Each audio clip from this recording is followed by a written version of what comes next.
So ito yung tatlong YB, no? Tuturuan na natin.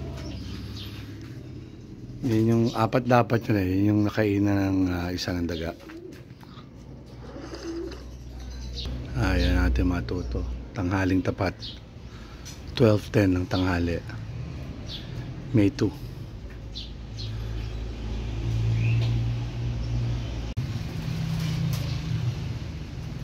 Yung bumaba yun yung nakabalik galing Pio Duran. Likely hindi malapit na yan ang nahuli.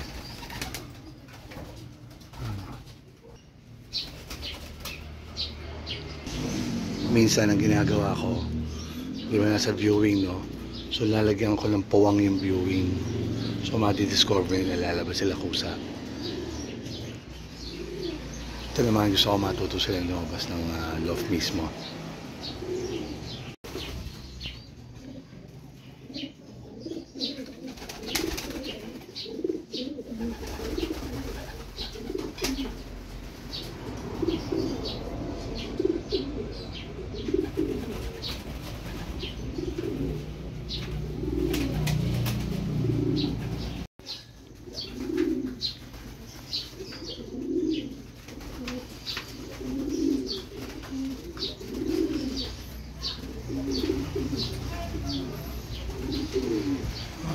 Kainitan.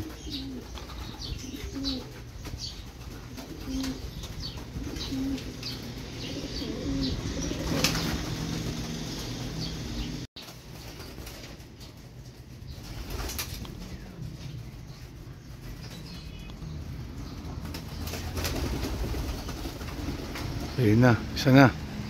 Very good. Ito.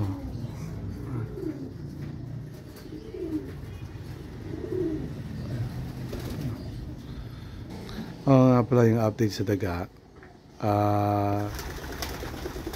Sa ngayon hindi pa nangangamoy patay no. Naglagay na ako ng mga pagkain na may lason, and then ang ginagawa ko pa din, no, yung mga ibong ko itinitibox ko, pinapasok ko sa bahay, and then every morning or kung ano ako sa magigising, kung saan ako sa inaalpasan, kakaunti lang naman yan, 20 ibon lang yan, 23 yung kailangan ko yung T-box, no. So until may maamoy akong patay or may actual akong mahuli, ganun ang gagawin ko, iti-T-box ko every night yung mga ibon. Tsatsagayin ko na, dahil nakita ko pati adult tinitire, no. Ayan, yung pangalipad.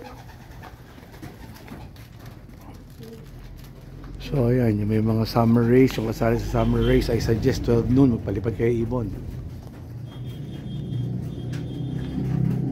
So dalawa na yung nakalabas, no? Ito pumasok na ulit eh. So na lang talaga yung actual na hindi pa nakaka-experience lumabas. Yan, nakakatakot. Yung lilipad hanggang mapalayo. Ayun na. Ako, putang na. Ayan, ayun yung isa, oh. Ayun, thank you. Buti dumapo. Kasi nakakatakot dyan minsan. Yung dire-diretso pang angat nila, napapalayo sila. Yan, okay. Mission accomplished. Nakalabas na yung tatlo. Hopefully mamaya tatlo pa din sila.